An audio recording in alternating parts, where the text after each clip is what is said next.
Straight to the Now, point. daghantag mga issues nga itong isgutan mga kagilaan, pero balikon ako Lunes manggudron, regular session ron mahigalas provincial board. Magbantay lang kita pirmi, samtang di pa mabot ang June 30, mo man ang June 30 nga manaog na mahigalas Gobernador Gwendolyn Garcia. Karon mahigala di pa man ni manaog, kay napamasay kutob sa Hunyo 30. Pero pila na lang katulog, day, ha? Gamay na lang, oh. Pero kining mo nagiingon nga, gamay na lang yung mga adlaw ni Gwen, pero murag taas. Mubo na lang, usa ka buwan na lang, wala gani usa ka buwan. Pero murag taas kay matagbo man tagbantay mga higala basig. Unsa iyang buhaton ining nahabilin pa niya mga adlaw?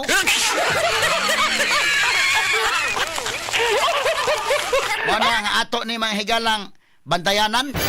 Onya kinini ang kuan ha. Wa para ba ko kakita o pa may kakita sa agenda onya unsa ning kalakiha para sa regular session ato ning isgutan may gala para mapahimangnuan nato ato mga board members nga atong ihatag sa umaabot nga gobernador ang mga decisions nga maglambigit og dagkong kantidad sa kwarta. 1.2 billion dili na in taon pesos, 500 pesos, 1,000 pesos, 10,000 or million dili na, thousands dili na millions, billion ka na. Busa ato mong awhagon nga kinini ang agig delikadisa pod nga kinini ang ihatag nato sa manager, bagong manager nga maoy gitahasan, maoy gisaligan, naa ang trust and confidence sa mga subuanon. Kining usapadong nagod manaog. Unya, unsa may tabo sa sunod nga mga buwan kinsa may suktan nga si Pam bari 4 na may suktan day. Siguro hindi nasuktan kay manaog naman sa karong buwanan lang sa kutob. So pila pa man ka Lunes nga doon na regular sessions. Karong adlaw regular session, next Monday, June 9. Sunod Monday, June 16. Sunod Monday, June 23. Ang katapusang Lunes may galang manaog na gyud si Gwen kanang June 30. Pero basig inyo pa nang ipalabang sa buntag. Alas 12 sa odto sa June 30 manaog na gyud, si Gobernador Gwendolyn Garcia mga higala. Pero mo lagi na, basin nyo kuan ba, napa may time. Mabinantayon ta mga higala kay lisod ning kalakiha kung di ta kabantay. Nga makalit lang unyang hapon ha. Wa pa may kakita sa agenda. Unsa inyong agenda unya sa sesyon? Unya basig i-appeal na sa other matters og kalit, kay certified as urgent ra ba ni? Gibalik ra ba dito sa opisina sa gobernador tong kunuhay mahigala ang budget, supplemental budget for further review and assessment? Mao ba gibutang day? Nanon niya nabalik na karon nga moingon na mahigalang office of the governor nga okay na review na og na-assess na.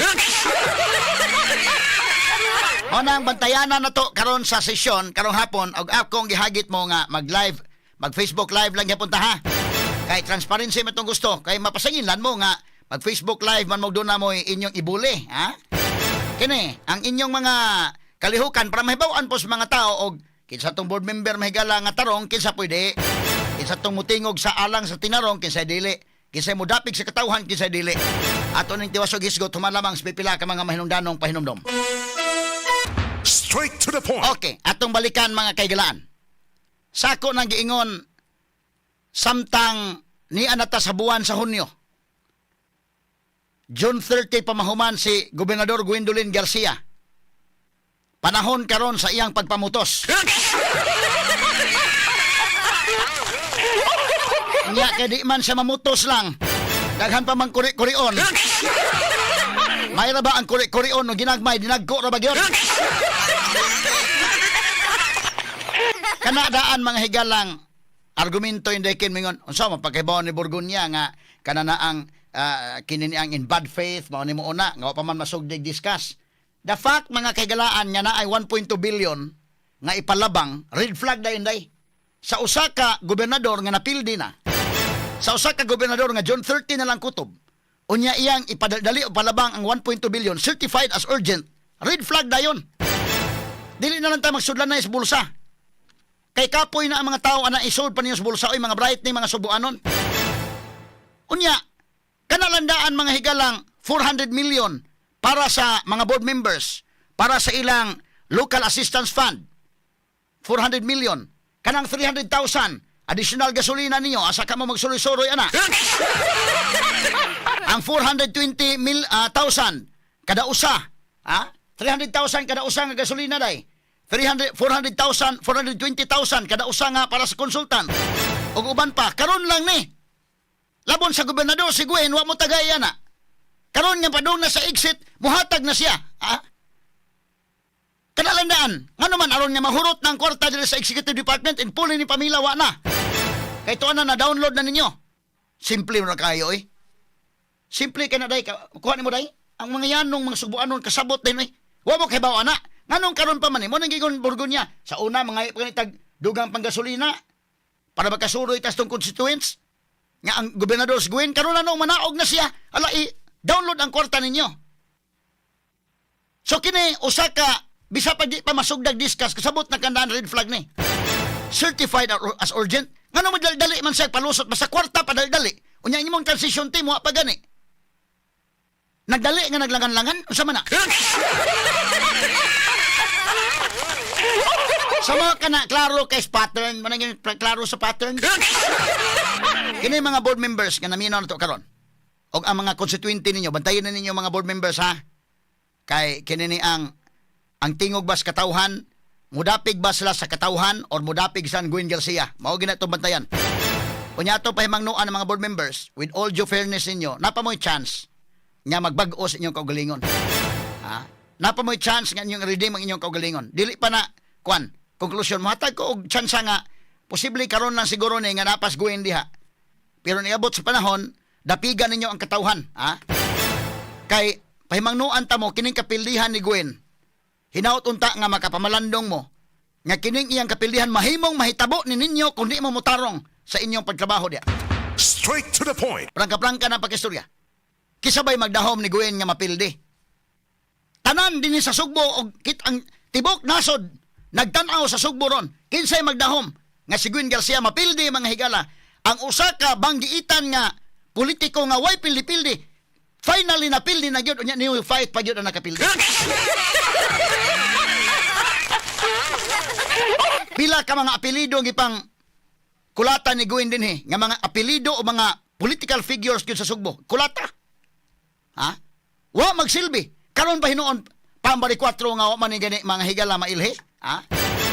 Pero ngano man ang nainana man. So pamalandungin ninyo nga kanang nahitabo ni Gwen, mahimo nga sa sunod eleksyon mahitabo na ninyo kung di mo mutarong sa inyong panarbaho. Straight to the point. Mga bitaw gara bitaw to kayo kapila man 3 consecutive way pili-pili si Gwen ha. 3 consecutive terms siya pagka-gobernador, napupos iyang termino, mo na nga nag-congresswoman siya. Duha ka termino nag-congresswoman siya dito sa 3rd District. Nibalik sa pagka-gobernador by 2019, gipildi niya si Magpale, nibalik at another election 2022, hasta Durano, gipkulata niya. Kana mga political figures sa Sugbo day. Kulata. Sus, luka pagod si Ace Durano ni Gwen. Motong dito sa Dumanhog, mahigala doon yung mga area dito dahil nga zero yun si Kwan. Isabay magdahom. Karon si Pambari 4. Ngano nahitabo man eh? Sumuna, mga board members, mahitabo ni ninyo ang nahitabo ni Gwen kung di mo mutarong diya. Sultihan talang mo. Gara bitaw kay itong iyang vlogger nga, wala na oy, maghilakin mo popcorn. Kay Kwan ni Ligo ni, solid, asa to, iyang iyong day? Solid Gwen supporters.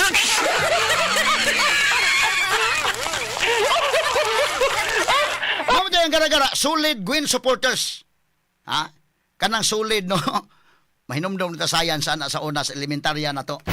Ako mga maestra sa kininiyang elementary, napaman ron, ang namatay na akong maestra sa elementary, ang grade 1 o akong maestra sa grade 6, mo iwa na. Ang uban ako mga teachers na apa dito, ha? Maghinumdum ko kay science, bitaw ka na, bitaw solid, kuan man isa, kanini ang mater man iday.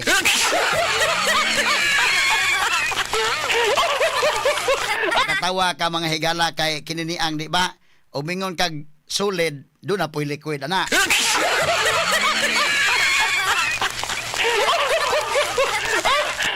Mo to mahigala nga gara-gara tong iyang vlogger mga sukit paminaw nga naman tungod gyud sa kanang kumpiyansa gyud kayo ba kay nagtuo sila mga kaigalaan nga ngilngi gyud kayo sila mga sukit paminaw, no? So kinini ang hisgot sa solid Gwen supporters nakaingon ta mahigala kini kay naghisgot sa solid timan baya. nga sa science ka ng sulid o maghisgot kag sulid, matter man na mga kagalan kining naay sulid doon na gina liquid. Unya labos tanan doon na gina gas.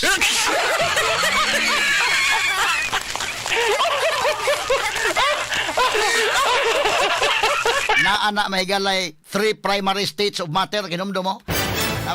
Unsa man ning graduhan to grade kuan masaya didto mo ko sa Pumpunan, Barangay Pumpunan Elementary School sa Mumbuki dito. Chinilas, magtiniil mi usay mo sod klase. Pero amo mga teachers, public school to pero mga banggiitan to mga teachers. Pero di ko kalimot mi galay mo igon to mo estuday nga. Matter utaday mo nano nga anything that occupies space and has weight. Onya pag ingon niya nga solid ikaw kini. Kay nang hambog sang solid delikado gini. Kanang solid ra ba mahigala? Mahimo nang ma-change. Kanumdo mo sa science nga kanang doon na may process of doon na may process nga ma-change siya. Gikan sa solid, ma-change siya by way of melting, ma-change siya pagka-liquid.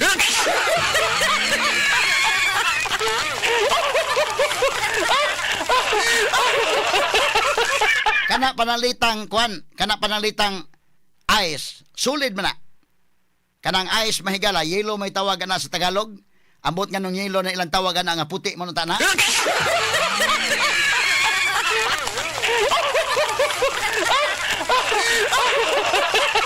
Kanang ice mahigala solid na. Pero by process mahigala of melting, mahimo ng liquid.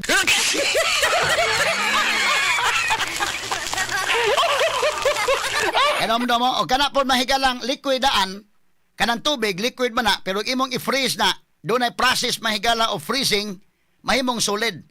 Nya kining iya kay nagsugod man sa ginambog nga solid ni. Pagka-solid kanang solid mo melt na mahimong liquid. Ang pait pa gyud kay gikan pagka-liquid ni dugang pag process mahigala, ang process of evaporation di nahimong gas.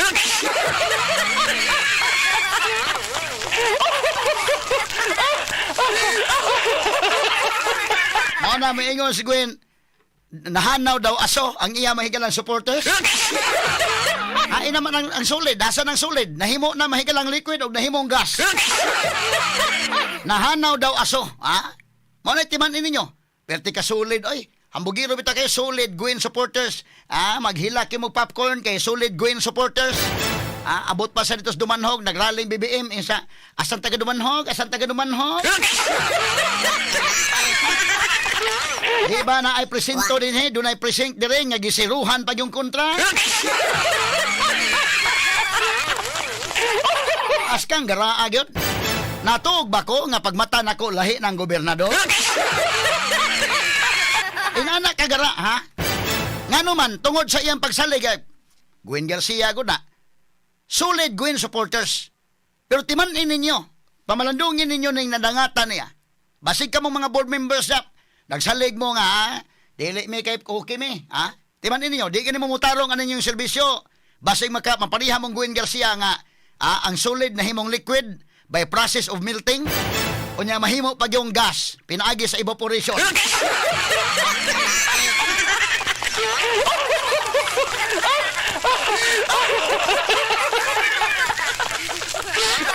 Pabukal og tubig, ni pabukal ni mog tubig mahigala kadugay bukal sa tubig mo evaporate siya. Mahurot ng tubig mahigala wa na gid kay makita.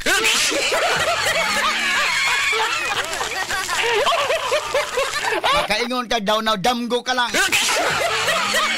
Ano si Gwen mahigala pagmata niya sa kabuntagon wa na. Nawa na di na maday sa gobernador, boro sa mahigalag sa drama pas DYHP nakaingon sa mahigalang dili kini tinuod.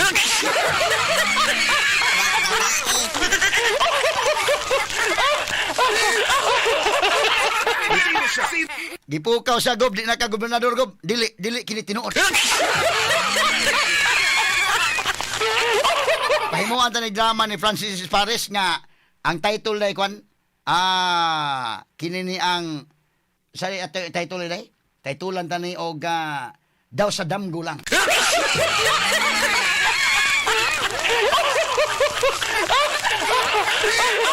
Antod karon nasa Kapitolyo, di pa makadawat, wa pa mo concede hantod ron. Ang yang giingon mahigala, seeming defeat. Seeming sa tuba murag pilde. Di gyud sa moangkon nga pilde sa seeming defeat. kanang siming adjective man na mura, sa Bisaya pa mura defeat, murag pildi. Mayo nang ilisan ng siming og another adjective nga kuan day. Sa mayo, devastating defeat.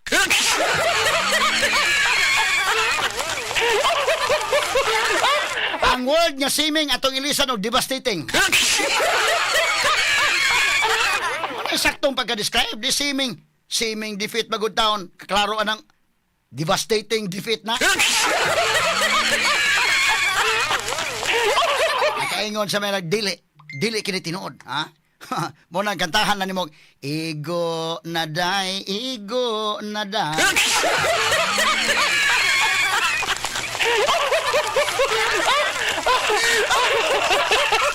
Igo-igo na lang gani ni anak na.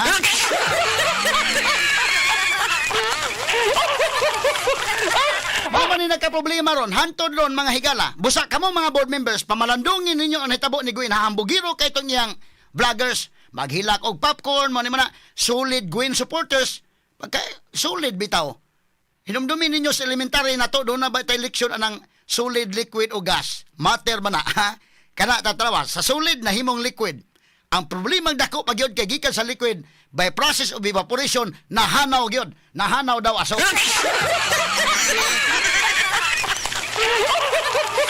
So, kamong mga board members, timanin ninyo, nakadaog mo karon ayuhan ninyo na ang mandato nga gihatag sa katawhan ninyo. Kay dili ninyo ano ayuho na, sultian ta mo by 2028. Kanang nahiaguman ni Gwen Garcia, maunay inyong mahiaguman unya. Ha? Prangkahan ta mong istorya. Mangampanya ta mahigala batok ini mga taong mga, ha? Dili mo dapig sa katawhan, mo dapig mo padayon ni Gwen. Mangampanya mi ani, batok sa mga di mo dapig sa mga tao. Kay timan niya kining 1.2 billion pesos, wa gyoy item din ha nga para sa healthcare. Ako nang gisusi, na inyong 300,000 pang gasolina. Dakuha ha, 300,000 pang gasolina, okay? Na inyong 420,000 kapin para sa mga consultants. Na 400 million para sa local assistance fund. Unya doon na patoy 35 million mga higala nga kininiang para sa personal services day. Uguban pa. Wa ko kakita nga kanang item din nga bisag butangan ninyo na 5 million para sa mga tambal. Wa gyud. Sa may dinalian na. So mo na akong isulti mga board members, kaning nadangatan ni Gwen nagsalig siya nga solid kuno ang iyang mga supporters. Nahimong liquid ug nahimong gas. Mo na madangatan ninyo di mamutarong sa inyong serbisyo. Komentarista na walang kinatatakutan sa ngalan ng katotohanan. Attorney Rufil Fernandez Banyog sa Straight to the Point. Number 1! Boses na pinakikinggan, opinyon na pinaniniwalaan. Attorney Rufil Fernandez Banyog sa Straight to the Point.